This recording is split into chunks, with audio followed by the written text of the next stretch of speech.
Assalamualaikum warahmatullahi wabarakatuh. Alhamdulillahi rabbil alamin. Wassalatu wassalamu ala sayyidina Muhammadin wa ala alihi wa sahbihi rasulillahi ajma'in. Ashhadu an la ilaha illallah wahdahu la syarika lah. Wa ashhadu anna sayyidana Muhammadan abduhu wa rasuluh la nabiyya ba'dah. Amma ba'du. Sahabat fillah yang dirahmati oleh Allah Subhanahu wa taala.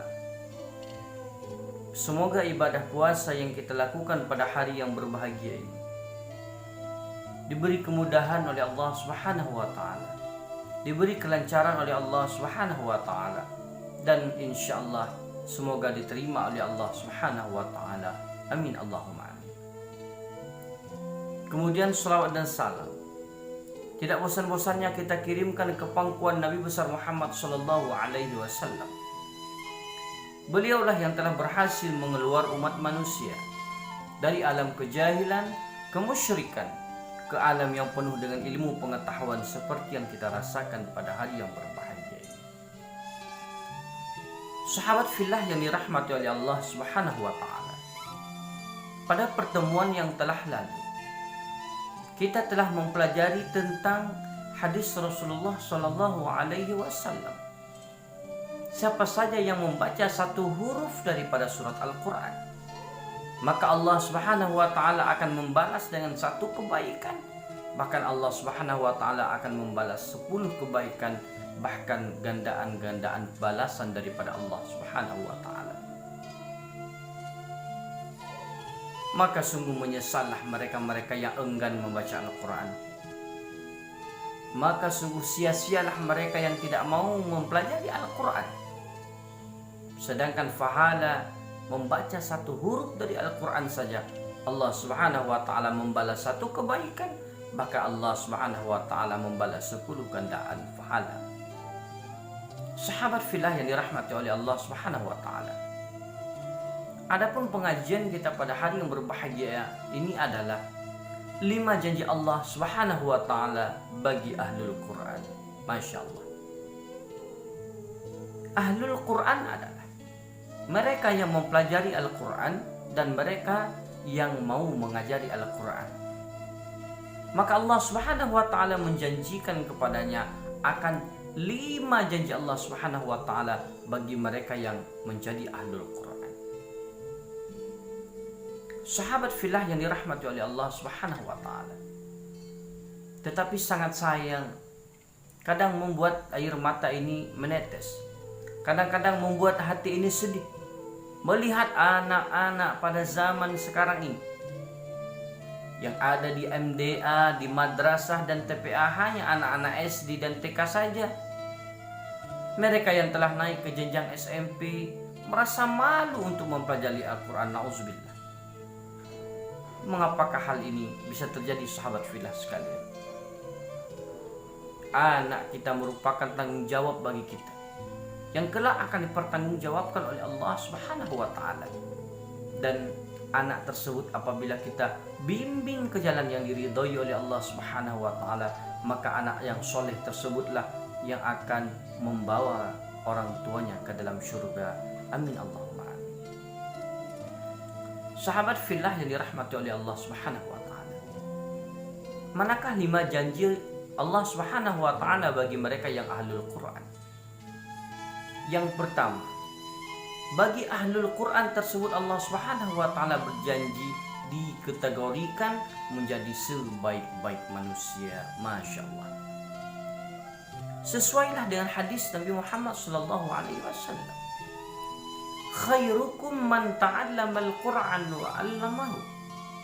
Sebaik-baik kamu, kata Rasulullah, adalah orang yang mau belajar Al-Quran dan orang yang mau mengajari Al-Quran. Maka pantas dan wajarlah Allah Subhanahu wa taala telah menjanjikan bagi mereka yang mau belajar Al-Quran dan bagi mereka yang mau mengajar Al-Quran, atau juga disebutkan dengan ahlul Quran, Allah janji kepadanya menjadi sebaik-baik manusia di pandangan Allah Subhanahu wa taala. Ini yang pertama. Dan adapun yang kedua, janji Allah Subhanahu wa taala bagi ahlul Quran ialah Allah akan meninggikan derajatnya. Sesuai dengan sabda Rasulullah sallallahu alaihi wasallam, "Innallaha yarfa'u bihadzal kitabi aqwama." Bahwa sungguh Allah akan mengangkat, yarfa'u. Innallaha yarfa'u. Bahwa sungguh Allah akan mengangkat bihadzal Quran, dengan sebab Al-Quran, aqwama, akan satu kelompok. Wa yada'u bihi akharina.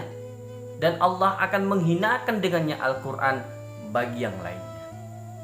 Maksud daripada hadis Rasulullah Sallallahu Alaihi Wasallam tersebut ialah bagi ahlul Quran, bagi mereka yang bisa Al-Quran, Allah telah berjanji, innallaha yarfa'u bihadzal kitab. Allah akan mengangkat derajat dengan bihadzal kitab, dengan Al-Quran, aqwama, satu kelompok yang mau mempelajari dan mengajarkan Al-Quran. Wa yada'u bihi akharina.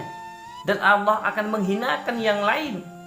Orang yang enggan membaca Al-Quran, orang yang malas mempelajari Al-Quran, mereka tidak mendapatkan derajat di sisi Allah Subhanahu wa taala, kecuali yang mereka dapatkan hanyalah sebuah kehinaan. Adapun yang ketiga, janji Allah Subhanahu wa taala bagi ahlul Quran adalah Allah kumpulkan kelak di yaumil qiyamah bersama para malaikat. Sesuailah dengan hadis Rasulullah sallallahu alaihi wasallam, al-mahiru bil Qur'ani ma'asafratil kiramil bararah. Orang yang pintar membaca Al-Quran, al-mahiru bil Qur'an, orang yang mahir dengan Al-Quran, ma'asafratil kirami bararah, maka kelak akan Allah kumpulkan beserta para malaikat yang suci dan para malaikat yang taat kepada Allah Subhanahu wa taala. Masya Allah, Masya Allah, thumma Masya Allah. Mungkin kita semua ingin kelak di yaumil qiyamah Allah Subhanahu wa taala mengumpulkan kita bersama para malaikat. Maka oleh sebab demikian jalannya tak lain dan tak bukan, marilah kita sama-sama menjadi ahlul Quran. Adapun yang keempat, janji Allah Subhanahu wa taala bagi para ahlul Quran ialah Allah akan mengangkat derajatnya kelak di syurganya Allah Subhanahu wa taala. Amin Allahumma amin. Sesuai dengan hadis Rasulullah sallallahu alaihi wasallam, yuqalu li sahibil Quran iqra wartaqi, kata Allah. Kelak di hari kiamat, setelah kita memasuki surga, Allah Subhanahu wa taala meninggikan derajat orang-orang yang ahli Quran. Sesuai dengan hadis Rasulullah sallallahu alaihi wasallam, kata Rasul, yaqulu li sahibil Quran, berkatalah Allah Subhanahu wa taala bagi ahli Quran, iqra wartaqi, bacalah Al-Quran, bacalah Al-Quran, wartaqi, dan naiklah pangkatmu. Masya Allah, Masya Allah, Masya Allah. Bukan hanya di dunia saja Allah Subhanahu wa taala meninggikan derajat para ahlul Quran, bahkan setelah masuk ia ke dalam surga, Allah akan meninggikan derajatnya dengan para penghuni surga-surga yang lain. Subhanallah, Masya Allah. Adapun yang terakhir, adapun yang kelima, janji Allah Subhanahu wa taala bagi ahlul Quran adalah bagi mereka para ahli-ahli Al-Quran, kelak di hari kiamat akan memberi mahkota kepada kedua orang tuanya. Masya Allah. Inilah janji Allah Subhanahu wa taala yang kelima. Bagi mereka yang ahlul Quran, bagi mereka yang ahlul Quran, yang ahlul Quran, maka kelak di yaumil kiamat ia akan memasangkan mahkota kemuliaan kepada kedua orang tuanya. Masya Allah. Sesuai dengan hadis Rasulullah sallallahu alaihi wasallam, man qara'al Qur'ana wa 'amila bima fihi ulbisa waliduhu tajan yaumal qiyamah. Siapa saja yang membaca Al-Quran wa amila bihi fih, dan mengamalkan Al-Quran, wa ulbisa waliduhu tajan yaumal qiyamah, maka ia akan memasangkan mahkota kebaikan kepada orang tuanya pada hari kiamat. Insyaallah, subhanallah. Inilah janji Allah yang kelima. Bagi mereka para ahlul Quran, kelak di hari kiamat ia akan memasangkan mahkota kemuliaan di atas kedua orang tuanya. Insyaallah. Kita berdoa kepada Allah Subhanahu wa taala. Semoga kita dan keturunan kita menjadi para ahlul Quran dan kelak akan mendapatkan 5 janji Allah Subhanahu wa taala bagi mereka yang para ahli Al-Quran. Amin Allahumma amin. Demikianlah pesan singkat yang dapat kami sampaikan. Semoga bermanfaat. Wabillahi taufiq wal hidayah. Assalamualaikum warahmatullahi wabarakatuh.